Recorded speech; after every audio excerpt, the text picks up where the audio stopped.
My name is Alexandra Peterson, and welcome to my Grade 8 Social Science unit on slavery in the United States Southern region. This is a 17-day technology-rich unit, which is centered around the California K-12 Social Science Content Standard number 8.7. This standard states that students will analyze the divergent paths of the American people in the South from the 1800s to the mid-1800s and the challenges that they faced. During this unit, students will briefly review the origins of slavery before understanding the development of agriculture in the South. Students will uncover the concept of cotton is king and the role of cotton production on the use of slave labor in the South. Students will briefly learn about planned and attempted escapes and rebellions of slaves in the United States before learning about the social hierarchy of plantation society.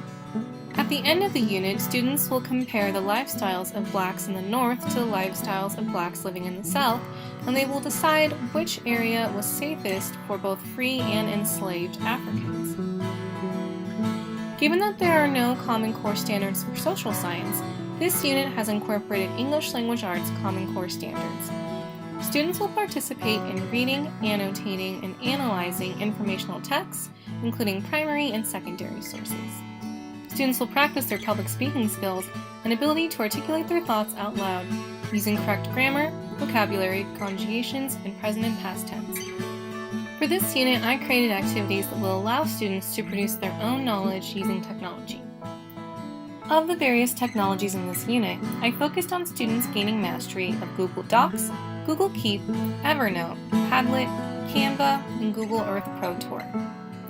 Overall, each activity of the unit was planned with multiple intelligencies in mind, for according to Howard Gardner, there are 8 types of intelligencies which every person possesses at different levels of strengths and weaknesses. First week of the unit, students will review the origin of the slave trade.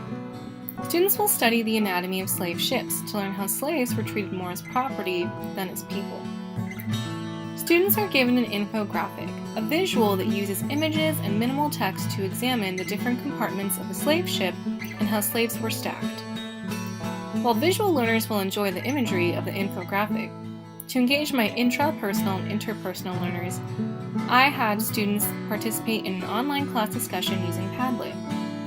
Students first channeled intrapersonal intelligence by individually reflecting on how their concept of chattel slavery has changed after seeing the slave ships. Students will then collaborate by discussing with one other student how slaves were treated on the ships.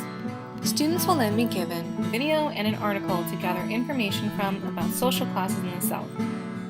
Students will create a group document on Google Docs to share their notes. Students will then use Canva to create an infographic of the major classes found in the Antebellum South. This will be done by individuals. This lesson is in accordance with the verbal, visual, spatial, intrapersonal, interpersonal, logical mathematical intelligences. Students will then learn about cotton production in the South by listening to the Bessie Brown song, Song from a Cotton Field, found on YouTube. Students will also analyze these lyrics on a website using Scribble. The use of a song is intended to activate the interest of students with musical intelligence. Then, after watching a short video on the impact of the cotton gin on the South, students will create their own fishbone diagrams using Canva to show the cause and effect of this invention on agriculture and slavery in the South. This activity is designed for students with logical mathematical, naturalistic, visual spatial intelligences, as it requires demonstrating an understanding of cause and effect using sequencing, patterns, and visuals. Students will also create a Google Earth Pro Tour. Students will read an online article on plantations and take notes on a Google Doc. To engage students with visual, spatial, and kinesthetic intelligences, the class will then experience a virtual tour of the Boone Hall Plantation in South Carolina by watching the tour on YouTube. Students will then work with a partner to write a one-page narrative on an imaginary plantation using Google Docs. Students will use this narrative to create a Google Earth Pro Tour with 3 locations, which will show where the plantation is, where the slaves of the plantation originated from, and where the crops are sold to. Students will include primary and secondary source images, a video clip, and a website. Students will present their virtual tours to the class. This assignment was created with all multiple intelligences in mind.